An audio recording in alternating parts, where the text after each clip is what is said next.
Pero my God, hindi niya sinabi sa akin yan. Magaling lang siya gumamit ng mga term na yan para matakot ang kriminal. Pananakot nga. Takutin niya para, ay, huwag tayong magluko-luko dito kasi mamaya, encourage tayo ng pulis na lumaban, mamamatay talaga tayo nito. No, magaling sa cyber tactics yan si Pangulong Duterte. But, my God, fiscal siya. Ako, PMA graduate ako. Alam niya, pag-utusan niya ako na palabanin mo para mapatay mo. Practically, sabihan ko sa kanya, Sir, may time pa ba tayong maghamon pag ganyan, magka-arestuhan na, may baril yung kalaban at lumaban? Maghahamon pa tayo o bigyan pa natin ng tsansa? Never, it cannot happen. At kung may time man tayo na gagawin yan, do you think gagawin ko yan? Police officer ako. May tsapa ako. I have sworn to serve and protect.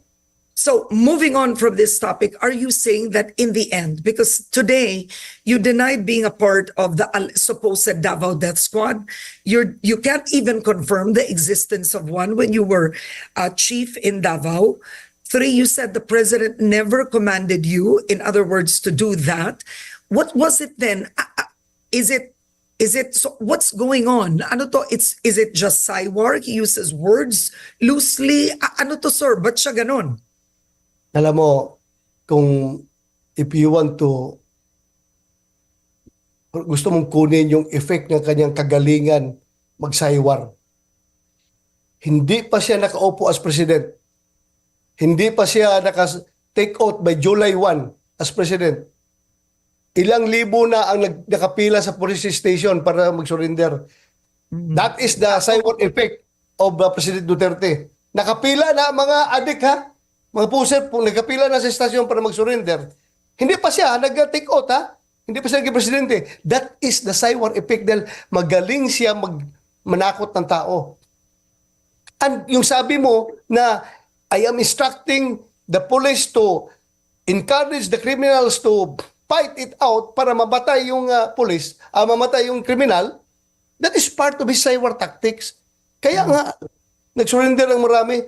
Pero kung sabihin mo na sinabihan ako, I can tell you frankly, never ako sinabihan na palabanin mo. Wala. Sa kanya, sinasabi lang niya yan sa media para to spread the message, to send the message down the spine of these criminals na mamamatay kayo kapag lumaban kayo sa police. Yun ang ganyan. Now, the message. Yeah, so we don't have enough time, but I wanted to ask you, Senator, you have 2 representatives from the Quadcom, Representative Abante and Representative Fernandez, who say that you and Senator Bongo should have inhibited. You should have inhibited, and they said this is a quote, both of you neither had the decency to inhibit yourselves. You acted as a senator suspect during the hearing. What is your reaction to that? Number 1, Karen, yung mga tao, hindi lang si Dan Fernandez, si Congressman Abante, yung mga tao na gustong mag-inhibit ako from the hearing, yan yung mga tao na ayaw lumabas ang katotohanan. Ayaw lumabas ang katotohanan, gusto nila na ma-perpetuate kung ano man yung mga lies na pinupropagate doon sa Quadcom ay hindi ma-debunk pagdating dito sa parallel investigation na ginagawa ng Senado. Kasi sigurado ko, I am 100% sure, lahat na nag-akusa sa akin dyan sa House of Representatives sa Quadcom, pagdating dito sa Senado, I can easily debunk them because I know the truth. I don't have to prepare for any interpolation because I know the truth can come out naturally. Hindi ako mag-prepare, hindi ako kagaya nila na mag-assign ng, ikaw, ito sabihin mo, ito yung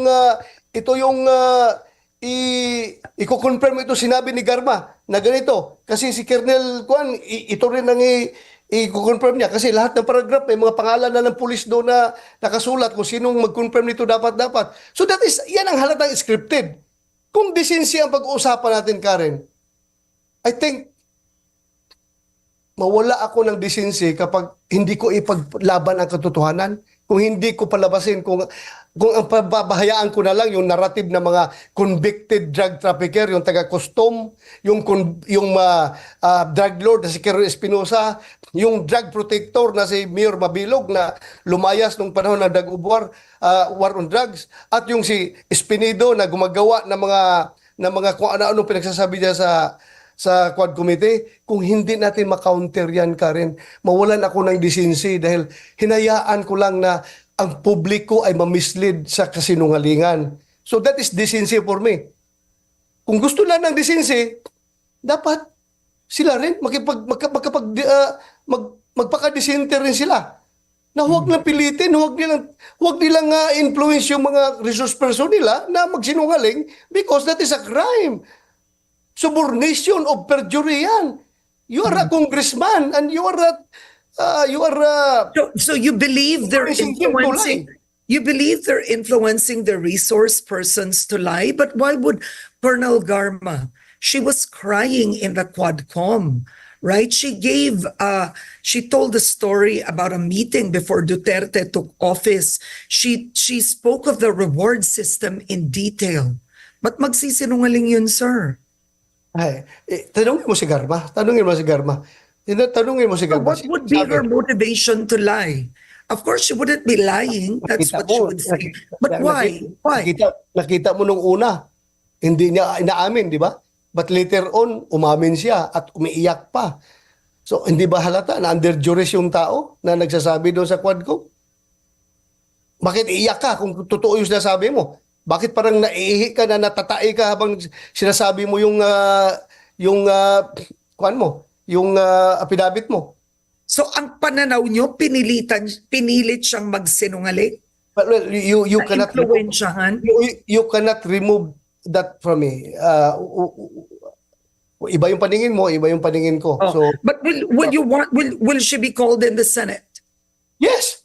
Okay, Tinawag because- na kasi pero hindi sumipot eh. Hmm. Oh, invited siya, pero hindi siya sumipot. I don't know. Because what's troubling is, for example, Grijaldo, the police officer Grijaldo, in the Quadcom, sinabi niya, he confirmed a Garma statement of the reward money, right? He confirmed. Then when he reached the Senate, what was shocking was he had an affidavit, tas kinwento niya that Representative Abante and Representative Fernandez met with him, called him at sinabi, ito sabihin mo. Kaya nga, here comes an officer na hindi niya nasisikmura yung pangwawalang hiya sa pulis diyan sa Quadcom. Nagsabi siya na totoo. Kasi hindi niya makaya. He's standing up for the PNP and for the truth. Kaya siya, What's difficult now is these resource persons, frankly, for the ordinary Filipino, these resource persons are both under oath in the Quadcom and in the Senate. So in other words, resource persons lie all the time. That's what I don't understand. They took an oath. They could be sued for perjury. Karen, klaruhin ko lang, did Colonel Grijaldo confirm yung Under statement oath. ni Garma under oath doon sa House? Yes, Sabi niya? yes, he did. Oo. Sinabi niya na I totoo asked yan, may Representative reward Abante. system. Sandali, totoo ba sinabi niya na may reward system? He Sinabi confirmed. niya? Yes. Kinonfirm niya? Yes, and then when he went to the Senate, may affidavit siyang dala. Baka, hindi ko alam kung di pa kayo dumating nun, sir. Diba, binasa niya, sinabi niya, pinilit daw siya na sabihin yun. So, saan ka maniwala? Sige, maniwala ka sa congressman o sa pulis na naiipit. Yun lang ang sa akin. Tingnan lang ninyo kung let's look at it objectively. Okay. Yung Alright. pulis pa magreklamo kung walang ginawang ganyan sa kanya, magawa-gawa. Sino siya para gumawa ng ganyan? Umiiyak na nga yung tao dahil very powerful yung makakalaban niya sa ginawa niyang salaysay. Ilang congressman niya lahat magagalit sa kanya dahil pinalabas niya ngayon na yung ginagawa ng Quadcom na investigasyon ay walang kredibilidad dahil doon sa ginagawa sa kanya. So, maglakas loob kaya yung pulis niya kung hindi katotohanan yung sinasabi niya. Okay. All right. Now, Senator, I want to thank you for being on Head Start today, but I think we need to close. We don't have enough time, but what would you want to say before we go, sir, quickly?Maybe there's going to be another hearing, right? So there's going to be another hearing. You won't inhibit. What are you expecting in the next hearing? I hope na lahat ng mga inibitahan natin ay dadalo. Otherwise, kung hindi sila dadalo, ayaw nilang ma-debunk yung kanilang mga kasinungalingan na ginawa nila doon sa Quadcom. Ayun lang sa akin. Ayun lang sa akin. Habol ko lang naman dito sa katotohanan. Hindi ko kailangan ng papaboran nila ako. Basta papabor sila sa katotohanan. Yun lang sa akin, Karen. Mahirap yung mabubuhay tayo sa kasinungalingan. Ako, sabi ko nga, maliit pa ako. Yan palagi nasa isip ko yung nanay ko. Sabi ng nanay ko, every lie that you say, magkakaroon ng dot yung puso mo. Gusto mo ba na sa dami ng lie na sinasabi mo, mapupuno ng dots at maging itim yung puso mo? So, hindi ko talagang kalimutan yung pangaral sa akin So, ng nanay. my last question, how will you let Garma appear? That would make a difference. She's under the custody of the House of Representatives, di ba? Dahil Yeah. So kung may natitira pang interparliamentary courtesy between among the lower house and the Senate, kung nandyan pa yan, of course, we expect na i-deliver nila si Garma at si Leonardo doon sa hearing namin.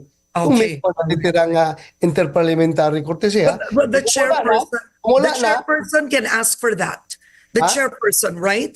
So is it Yes. Senator Coco Pimentel? He can ask. He can ask. Yeah. All right. Okay. So on that note, thank you so much for joining me today. Senator Ronald Bato de la Rosa. Thank you, sir. Thank you, Karen. Maraming salamat. Good morning sa ating lahat.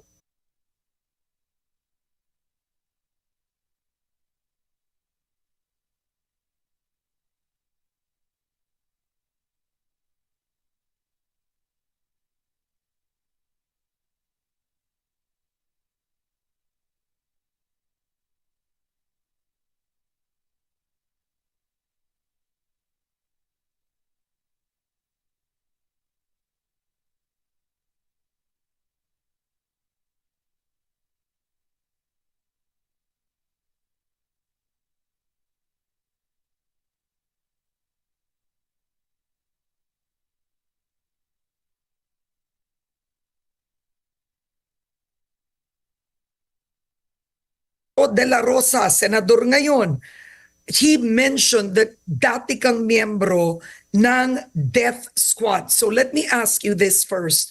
Were you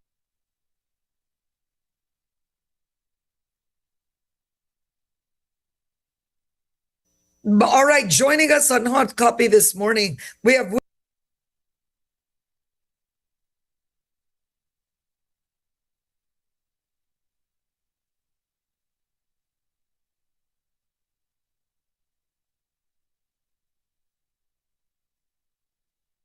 all right, joining us on Hot Copy this morning, we have with us Senator Ronald.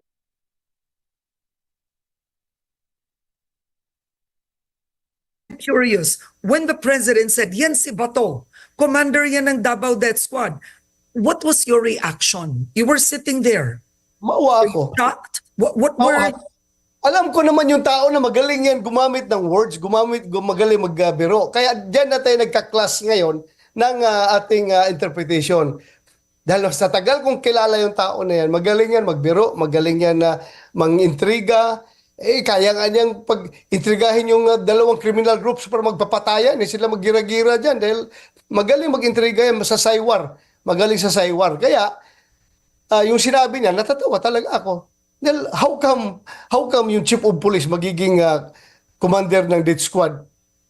Paano nangyari yun? Okay, At now let's talk. ako Karen, ito lang, honest lang ko siya, magsabi ko sa iyo, never ako naging membro or naging leader ng death squad.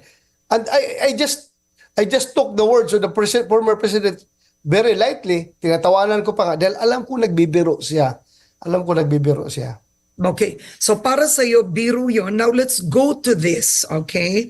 So, Attorney Shell Diokno had a powerful uh, presentation in the Senate where he brought out, and I hope we show this, we'll talk about this in detail, the PNP command memo, that's the CMC, PNP CMC 16, dated 2016.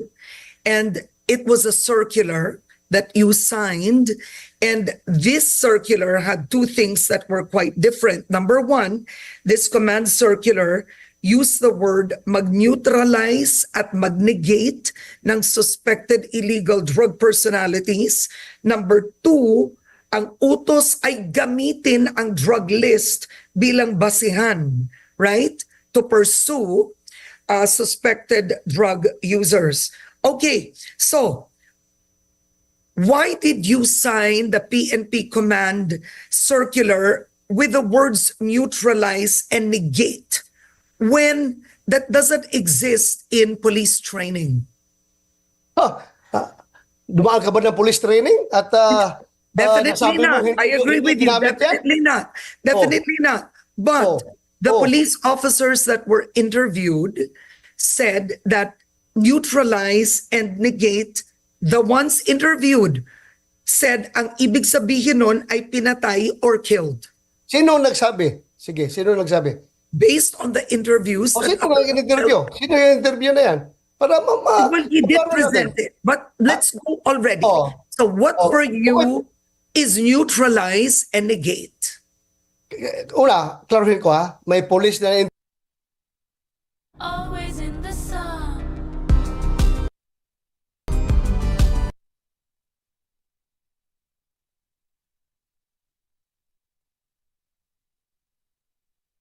yun.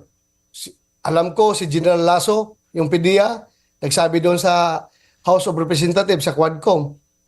Ngayon, dito naman sa Senado, in-interview yung ilang chief PNP na present doon at dating mga chief of police ng Davao City, tinanong anong meaning ng neutralize. Magkaiba yung kanilang definition. Ano bang ibig Magkaiba. sabihin para sa inyo nung pinirmahan nyo ang circular na yan? Kasi it's your signature on the circular. Yes, What Karen. did it mean to you? What did it mean? Kung tingnan mo yun, nakakapagod kasi, sige explain, no? Nakakapagod. But go ahead. In-explain ko na yan doon sa Senate hearing, di ba? Sinabihan ko si Jok, no? Ito yung Google meaning ng term na neutralization at ito yung meaning, yung definition ng neutralization based doon sa PNP operational procedure manual. Ito, sinabi ko sa kanya, yung neutralization that includes that rendering the suspect unable to commit further crimes by conducting operations against him or pasurinderin mo siya, hulihin mo, kasuhan mo, ikulong mo para hindi na makapag-commit ng further crimes. At kung lumaban and your life is under threat, talagang may mamamatay dyan. It's either you or yung suspect. So kung mamatay, kasama na yan doon sa term na neutralization. Hindi. Kasi ang gusto kasing palabasin ni Jok, no, na yung term na neutralization to suit their narrative. Alam mo na kung anong narrative na gusto na. Puro patay, patay, patay, patay. Gusto na pag sinabing neutralize, patay ka agad. To suit their narratives. But my God, why are you, Mr. Jokno, you are from outside of the PNP.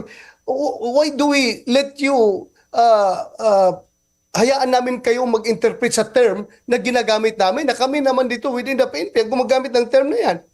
At Karen, kung ang purpose yan is to kill, bakit hindi na lang ilagay sa memorandum circular to kill everyone? To kill, kill, kill. Bakit neutralize gamitin na term? Because ang neutralize, meaning hulihin mo or pasurindirin mo para hindi na sila makakommit ng further crimes. Hindi yung puro patay-patay na lang. Ay kung gusto ko palang patayin, bakit pa ako gagawa ng memorandum circular na mag-incriminate sa aking sarili? Ganun ba ako kagago? Do you think ganun ako katanga na gagawa ko ng memorandum circular na self-incriminating? Bakit pwede ko naman i-text yung mga tao na patayin nyo? O bulungan ko, patayin nyo para walang ebidensya. Bakit gagawa pa ako ng dokumento na maging ebidensya para laban sa akin. Ganun ba katanga ang Chief PNP? Okay, now, in the essence of fairness, all right, I'm going to read this. Technically, I don't know why this was not mentioned in the Senate, right? So technically, the term neutralize and negate has been included in the 2014 revised PNP manual of the Anti-Illegal Drugs Operations and Investigation. This was even before the time of former President Duterte. This was included during the time of then DILG Secretary Mar Rojas. So panahon pa po ito ng yumaong si Pangulong Noynoy Aquino. Right?